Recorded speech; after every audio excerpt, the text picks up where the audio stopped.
the question always comes up, and has always been a question in my mind, where was Dodge taking these guys? Where was the supervisor taking these guys? We don't know. The guess is to the ridge top, because the theory is that when the fire gets to the top of the ridge and the winds are combining up there, that the fire will settle down and not burn so aggressively. But that's just theory. We don't know. One of the reasons I think we don't know is because I mentioned yesterday, about 3 weeks after the fire in late August, the Forest Service convened this investigation, this board of review, to investigate the causes of these fatalities up here. And they came in here with the survivors, Sally, Rumsey, Wag Dodge, Bob Jansen, a district ranger, the forest supervisor, radio dispatchers, a whole crew of them came in here. They spent a day in here, the board, with these guys, and I'm sure peppered those guys with questions about this. So there were a lot of things revealed in this on-the-ground thing, event here, that never made it down on paper, never made it down on the record.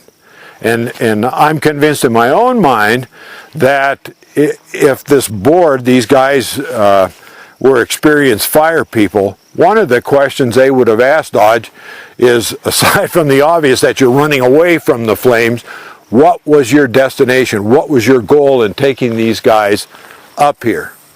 We don't know. Like I say, it's just supposition. He was trying to get them to the ridge top. They turn around and obliquely come up over that weak ridge. They're probably in the top of this scree slope that we can see, the one on the left-hand side as we're facing this way. They come across here with these two big pea pines at the head, and that's where Wag says, drop the heavy equipment. That's where they drop it, right at the head of this scree slope here. It's kind of unfortunate that we don't know what he was, maybe he was trying to get them to that scree field that Sally and Rumsey ultimately seek shelter in on the other side of the ridge. But it's anybody's guess. All we really know is they're going directly away from the advancing flames. And by the time they get up here, they have fire up here, and then another pincher, another part of the fire is burning up this bottom piece, as well as going across this north-facing slope here. So they had a lot of fire in here at that point. I was thinking last night, I'm not sure I made this clear, in 49 the Forest Service doesn't have a standard standing fire crews of any type. One or two, smoke chaser kind of guys, if fire suppression was everybody's responsibility. But when they had a fire like this, they hire what we called casuals. In this case, they, decided they were going to develop as many guys as they could, take them to those other fires that are southeast of here, the Bull Run and Cave Gulch fires, and maybe put a 20-man crew in here, plus get 25 smoke jumpers to handle this thing. So they go down to the local radio station in Helena, and there was only one then, and say the Forest Service is hiring firefighters. Report to the district office at Poplar Street, blah, blah, blah.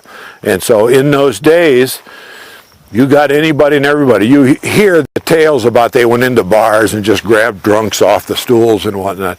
That's kind of an exaggeration, but they did get some less than qualified guys on this fire. In fact, Bob talks about when he's at fire camp and it's after dark, the fire is burning down in those cliffs up above Meriwether, and these guys, the camp guys that were left there, not the 20-man crew that was up here on top under Hersey, but the guys who were in camp just panicked, and they were sure they were going to get burned. And there was a panic in camp until Bob says, we got the river right here. If it comes down here, we could just get in the river. And he quelled the panic there. But that was a reality of dealing with firefighters in those days. You had drunks, you had guys who weren't physically fit at all, but you did the best you could,